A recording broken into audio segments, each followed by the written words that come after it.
Oh, what's going on, GameLeapers? This is Coach Eggs, and in today's video, we're going to be talking about the 3 best champions for each role in 1124B. Now, this patch will be hitting the Rift very soon, so to know who the best picks are going to be for each role, who are going to give you the best chance of winning your games, make sure you stay tuned for the whole video. And as always, if you want to master any of these champions or any of these roles, make sure you check out the GameLeap website linked in the description and comment section. Our challenger players and coaches from around the world are uploading so many videos a week. We're talking courses, guides, high elo VOD analyses. It will for sure help you climb, so get that exclusive access by signing up, and let's get into the video. Now we're going to start in the bot lane here, mixing things up a little bit and start with the best 3 AD carries. Now for AD carries next patch, not much is really changing. This is why we have Draven coming in as the 3rd best AD carry. Now as you can see on your screens, we're recommending Halo Blades because it gives you the highest amount of damage in a short period of time. But what Draven can also go is Lethal Tempo and even Conqueror. So you have 3 keystones to choose from, but perhaps the big reason why Draven is so strong is because of the 2 best AD carries at the moment. Well, Draven completely dumpsters them during the laning phase, and you can probably say that about any AD carry Draven plays against, but with the pressure from your spinning axe, it's too much to deal with. Now another good positive for playing Draven is that he works with pretty much any support. If you play Hard Engager, this enables Draven to use his Halo Blades auto attacks and to land his Welling Death. But let's say you want to play a spellcasting support like a Janna or a Nami, well that's good as well, because Draven works with all of these too. Now as far as your build goes, very standard stuff with Greaves, Shield Bow, and then Collector. But during the mid to late game, Draven does become a bit more killable and gets outscaled by the 2nd AD carry we have to mention, and this is Kog'Maw with Lethal Tempo. Now remember, from 1124, this keystone got buffed for ranged champions, so you're getting more attack speed per stack, and even though you're getting a little less range as Kog'Maw, with the range from your W, it's not like you needed the range anyway. The extra attack speed for an auto attacker, this is just huge. This is why we're going Ginsu's after Shield Bow and Greaves, because we want the attack speed on hit that works with our W. And as far as your summoner spells go, taking Exhaust is a great choice, because any champion that jumps onto you like a Kha'Zix or a Zed, having Exhaust is going to reduce their damage and actually give you a great chance of 1v1ing these assassins. It's also really good during the lane because it allows you to escape the laning phase and get to those mid to late game spikes, and this is very similar for the best AD carry of 1124B, Vayne. Now even though Vayne is getting nerfed next patch, so the damage from your ultimate isn't really going to change that much from a W max Lethal Tempo Vayne.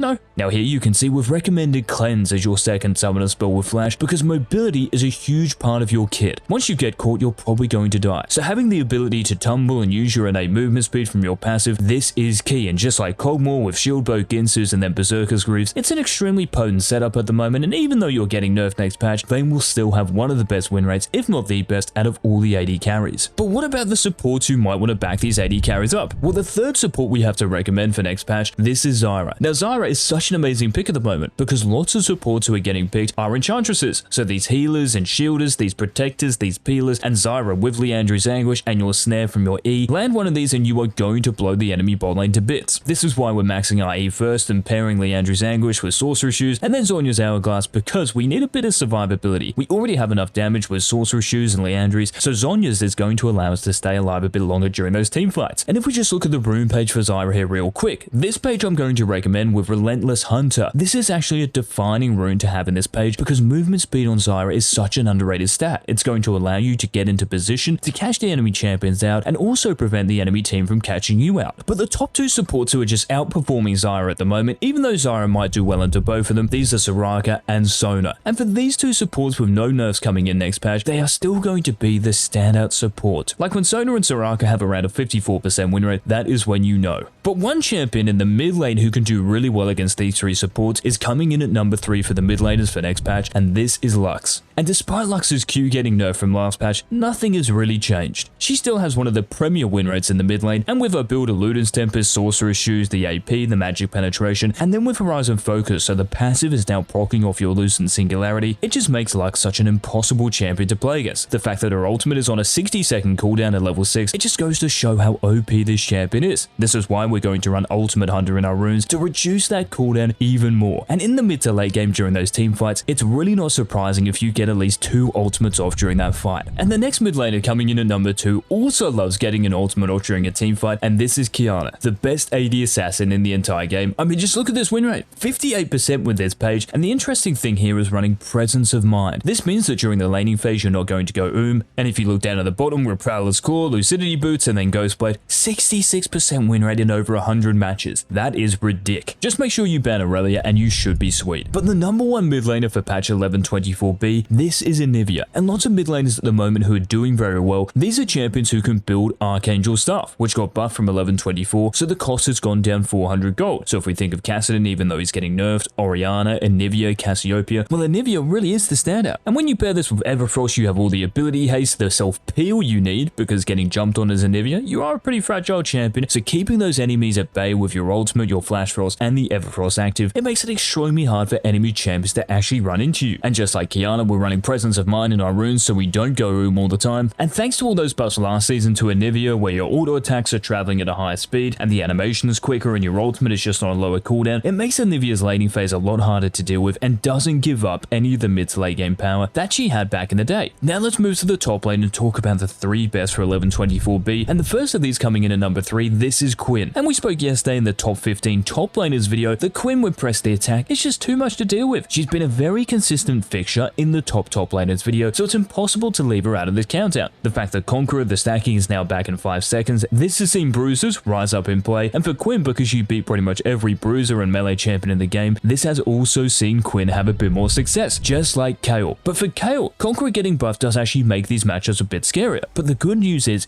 that lethal tempo buff for ranged champions that I mentioned for Vayne and for Kog'Maw, so the attack speed you're getting 2% more now, so when you do get to the mid to late game with Nash's Tooth, Riftmaker, you are honestly one of the toughest champions to beat in a straight up 1v1, and even in teamfights you can completely clean house because of the attack speed, the range, and of course your ultimate, which can come in really clutch. But one champion who Kayle and even Quinn might struggle against during the laning phase is coming in as the best top laner for 11.24b, and this is Urgot. And to be honest, while the other champions in the top lane get nerfed and buffed, Urgot has pretty much stayed the same, with Titanic Hydra and your Purge getting max first. It's one of the deadliest combinations on the Rift, because your Purge applies the on-hit from Titanic Hydra's cleave passive, and when you pair this with Black Cleaver, which gives you a ridiculous amount of HP, and then Frostfire Gauntlet via the mythic passive, all of that HP you're getting from your items is getting pumped into bonus AD because of Titanic Hydra's other passive. So your laning phase, because you are Urgot, is innately strong, and with the Titanic Hydra rush, it actually gives you a really strong mid to late game, and this is why the God has to come in at number 1. Now the last role we have to talk about, this is the jungle. And if you guys are enjoying our preseason uploads, make sure to let us know by leaving a like down below. And coming in at number 3 for the jungle is Nunu. And your rune page is very standard. We're running Phase Rush, and when we combine this with Sunfire Aegis, which is the standout tank mythic, because Frostfire has been nerfed, Turbo Chem Tank isn't what it used to be. I mean, it's not giving you the Immolate passive once you complete the item, so your clear isn't going to be as good, but Sunfire Aegis is giving you more armor and magic resist since 11.23. This is still in the game, and it's also giving you more HP via the mythic passive, which is really good for Nunu, because when you do run into the enemy jungler, you actually have really good dueling potential with this item. Now once you pair this with Dead Man's Plate and Steel Caps, you become one of the hardest to kill champions on the Rift, and because of your amazing ganking potential with your Snowball, especially in lower elos, it's a very hard champion to put down. Even if you don't have the best early game, Nunu scales super well and is always going to be useful in a game, so he has to come in at number 3. But beating him to number 2 if you want to hard carry your games from level 3 onwards, this is Trundle with Lethal Tempo and Divine Sunderer, and even though Lethal Tempo got nerfed recently for melee champions, so you're getting 2% less attack speed, big deal. This is a very small nerf, and you're still getting the extra range once you do hit max stacks, which is at 6 stacks. And remember, your Q applies a tempo stack, so this is still very achievable. And after Divine Sunderer, when you get Steel Caps and then Sterit's Gauge, it gives you all the survivability and tankiness you need to completely take over games. But the number 1 jungler, surprisingly enough, I don't think I was going to say this a few patches ago, but this is Amumu, and things have really turned around for Amumu since Conqueror got buffed, so the stacking is now 5 seconds, and this is the keystone that Amumus are running. He has a really good win rate, even in high reloads, where people are just better at dodging his bandage toss and predicting a flash ultimate, for example. So the fact that Amumu has around a 52-53% win rate, even in Diamond and above, it just goes to show how OP this champion is and how reliable he is. And he becomes even better when your teammates start to pick high damage champions. So if you have a Yone top or LeBlanc mid, picking Amumu gives your team the backbone it needs, and also the setup so these champions can absolutely pop off. So those are the 3 best champions for each role, guys, for 11.24b. Please remember to hit that subscribe button if you haven't already, so you don't miss any of our daily preseason uploads. And until tomorrow's daily preseason upload, this has been the Jizz.